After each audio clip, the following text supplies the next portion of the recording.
Hola a todos amigos, esto es StioCast, no es Histocast, pero casi, lo que significa que estamos en el tórrido calor de verano agosteño, al menos aquí en la muy española, andaluza y malagueña ciudad de Málaga. Hoy le vamos a dedicar un pequeño espacio a la caballería macedonia de Alejandro. Ya en su momento hicimos el Histocast 38 en el que contamos con detalle la campaña de Alejandro en la Bactriana, es decir, el territorio que hoy sería Afganistán. Y hoy pues vamos a dedicar este pequeño espacio a hablar de modo un poco somero sobre cómo estaba organizada y estructurada, y además a través del tiempo, esa caballería, esos compañeros que acompañaron a Alejandro y que fueron el martillo del yunque en sus grandes batallas contra el ejército del Imperio Persa. En su origen, el núcleo de la caballería macedonia de Alejandro está en las unidades de caballería de su padre Filipo, que en su origen estuvo compuesta por unos 600 jinetes, y además unos 600 jinetes que no eran unos cualquiera. Se trataba de los nuevos señores macedonios que Filipo quiso aglutinar a su alrededor para regalarlos y colmarlos de parabienes con el propósito de tenerlos cerca y bajo control, es decir, y a saber, pues grandes terratenientes helenizados cuya clase social había ido sustituyendo poco a poco al antiguo estamento de los jefes tribales. Estos jinetes, que se convirtieron en guerreros de élite, eran denominados etairoi, que significa compañeros del rey. Filipo se encargó de que los etairoi estuviesen sujetos a una férrea disciplina y a que obedeciesen las órdenes sin rechistar. Además, y esto empieza a ser ya una característica táctica de primer nivel, recibían entrenamiento para maniobrar en grupo en lugar de entregarse a cargas descontroladas o a la búsqueda de hazañas individuales como solía ser habitual en el periodo. Así que, adiestrados de este modo, los compañeros macedonios o etairoi se convirtieron en una notable fuerza de choque del ejército de Filipo, quizás la primera fuerza de choque de la historia. Su armamento era sencillo, una lanza de ataque de madera de cornejo llamada Shiston, que podía medir hasta 3 metros,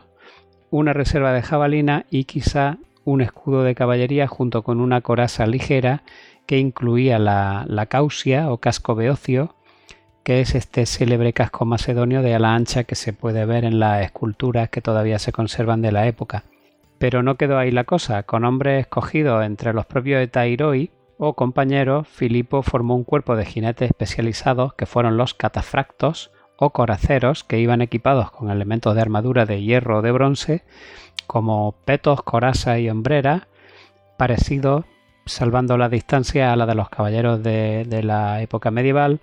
o a incluso los ejércitos del Renacimiento. Podían llevar también dos tipos de espada, la copis, que era una espada curva más alargada parecida a una falcata, y la sifos, que era una espada corta parecida a la romana de 2 filos, con la que se reservaban el combate cuerpo a cuerpo.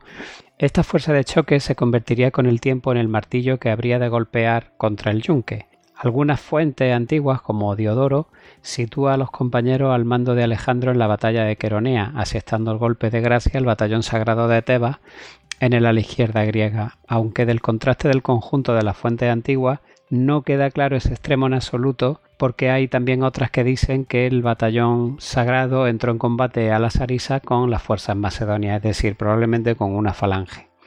Tras la muerte de Filipo y la pacificación de Grecia, Alejandro marchó a conquistar el imperio persa, como todos sabemos. Una vez en el Helesponto, que es lo que hoy llamaríamos el estrecho de los Dardanelos,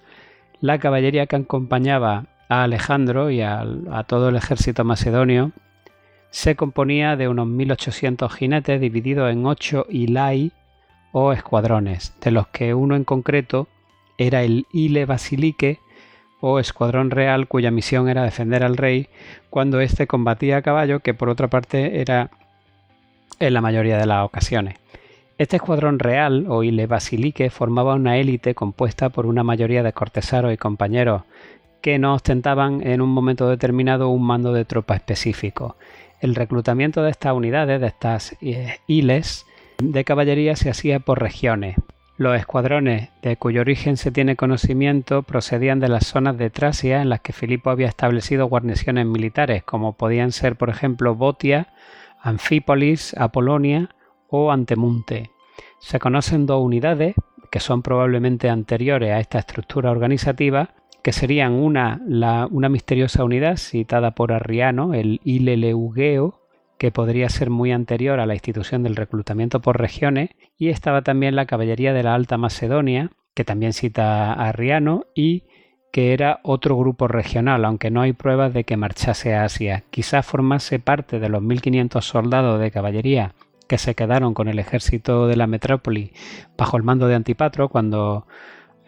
Alejandro pasa a Asia, aunque Bosworth,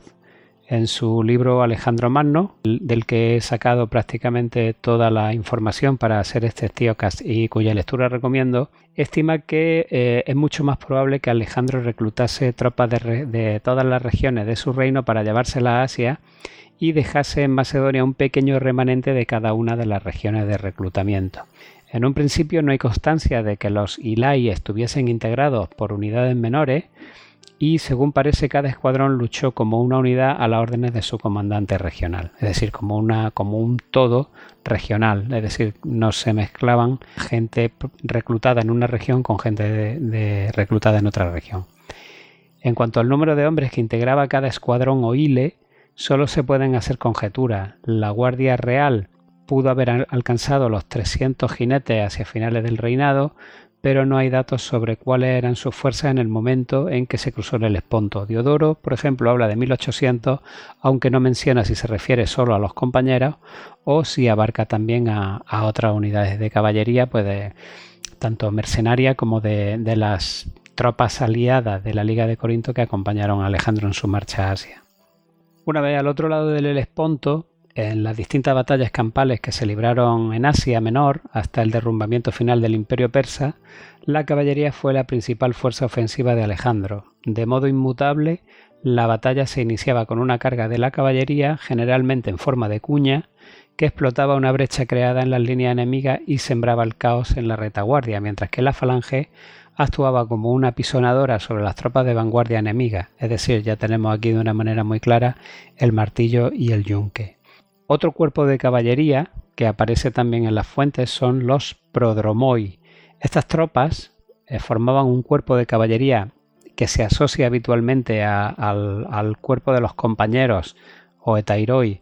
y también a la caballería ligera peonia, y aunque generalmente se utilizaba en misiones de reconocimiento, como su propio nombre indica en griego, pues también podría o habría indicios en las fuentes de que también combatieron, recibiendo el nombre de sarisophoroi o portadores de sarisa. Se sabe, por ejemplo, que combatieron en la vanguardia del asalto durante la batalla del Gránico, armados con la sarisa de la caballería, que según todos los indicios era de igual medida que la de la infantería, es decir, era todavía mayor que el Shiston de los compañeros que ya hemos nombrado anteriormente. La sarisa, que sobresalía amenazante por delante y por detrás del caballo,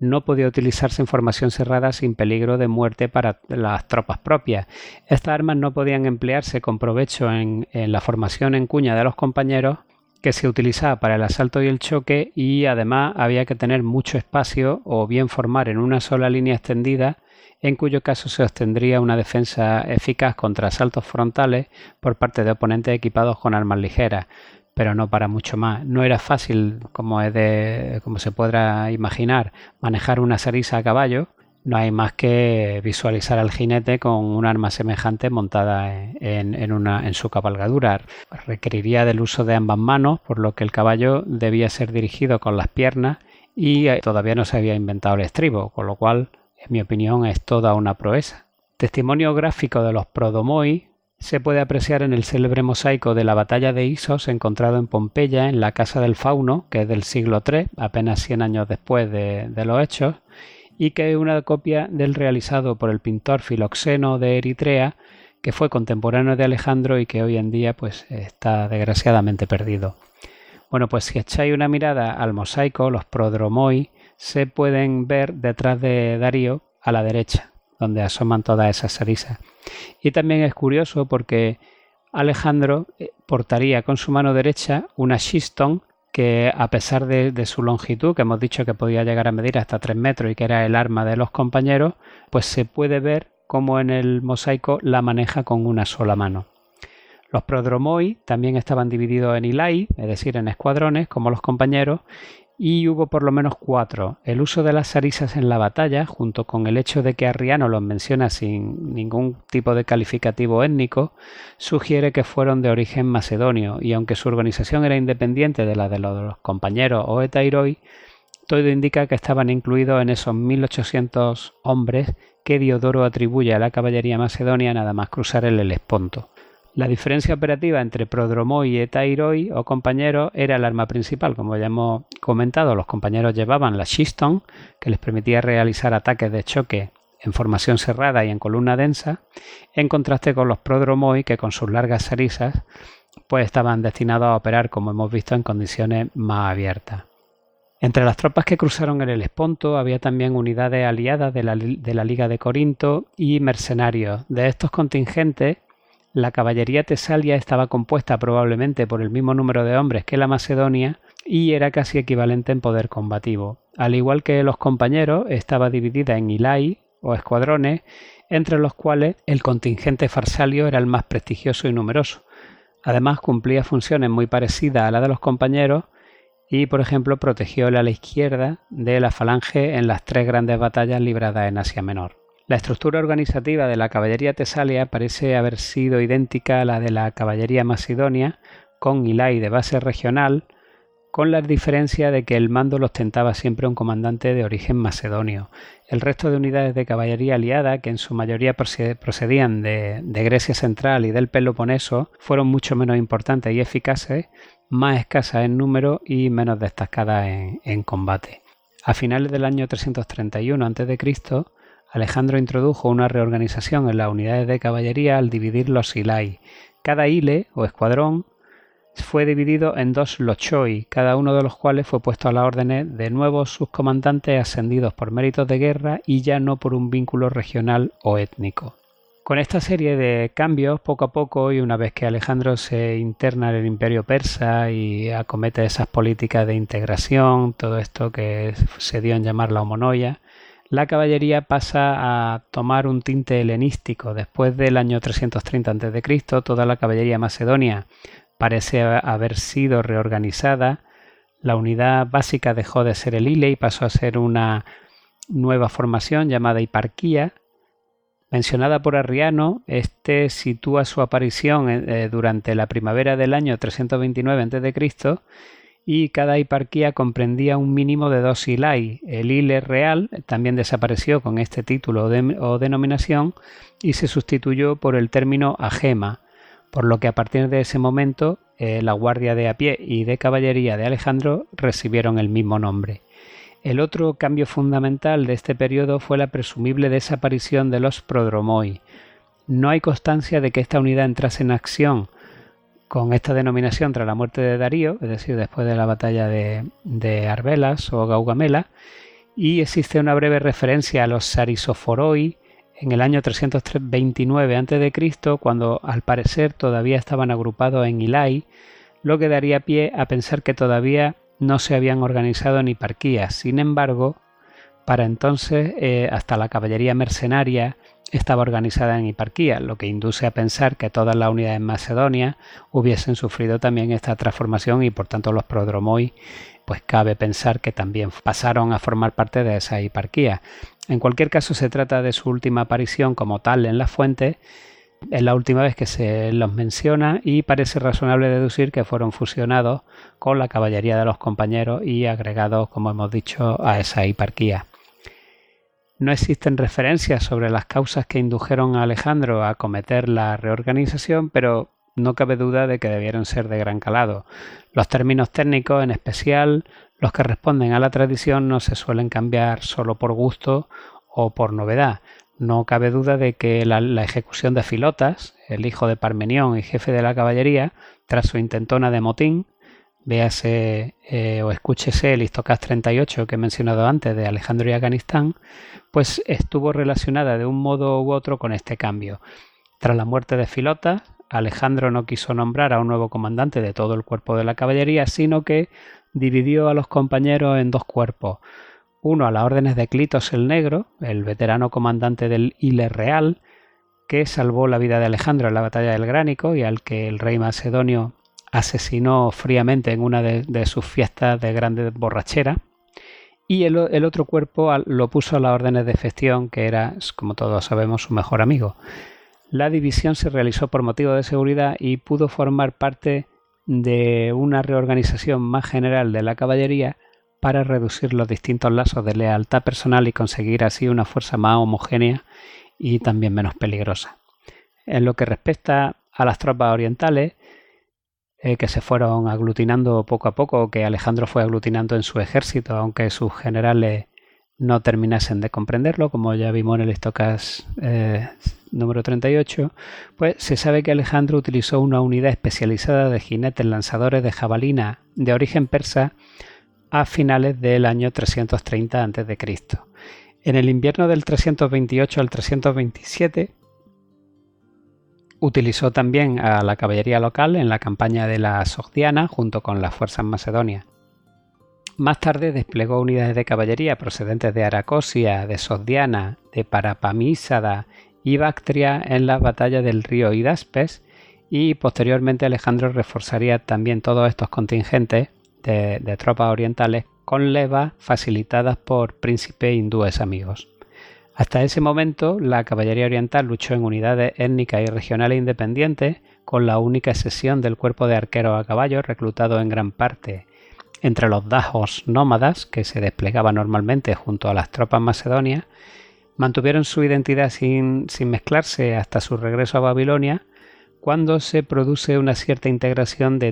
con la caballería macedonia o de origen griego. Se forman entonces 4 eparquías compuestas en su integridad por soldados procedentes del este y una quinta que combinaba a macedonios con iraníes. Sin embargo, solo una pequeña parte de los miembros de estas unidades continuaron manteniendo el codiciado título de compañero, quedando la gran mayoría de las unidades de caballería oriental al margen de estos etairoi, que eran, por supuesto, los descendientes de los antiguos compañeros de Filipo. Y bueno, pues de este modo acabaría sus días Alejandro de vuelta a Babilonia, tras pasar por los infernales desiertos de Irán. Y bueno, lo que ocurrió a continuación pues será una historia que deberá ser contada en otra ocasión. Me despido de todos, espero que paséis un buen verano y pues nos vemos en el siguiente Histocast. Un abrazo para todos.